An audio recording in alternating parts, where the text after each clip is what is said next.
بجذع النخلة تساقط عليك رطبا جنيا فكلي واشربي وقري عينا فإما ترين من البشر أحدا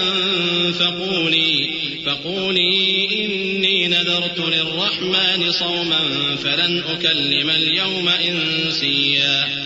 فرشتے نے کہا کہ میں تو تمہارے پروردگار کا بھیجا ہوا یعنی فرشتہ ہوں اور اس لیے آیا ہوں کہ تمہیں پاکیزہ لڑکا بخشوں. مریم نے کہا کہ میرے ہاں لڑکا کیوں کر ہوگا جبکہ مجھے کسی مرد نے بطور شوہر چھوا تک نہیں اور میں بدکار بھی نہیں ہوں. فرشتے نے کہا کہ یوں ہی ہوگا. تمہارے پروردگار نے فرمایا کہ یہ مجھے آسان ہے اور میں اسے اسی طریق پر پیدا کروں گا تاکہ اس کو ہم لوگوں کے لیے اپنی طرف سے نشانی اور ذریعہ رحمت بنائیں. اور یہ کام مقرر ہو چکا ہے. چنانچہ وہ اس بچے کے ساتھ حاملہ ہو گئیں اور اسے لے کر ایک دور جگہ چلی گئیں.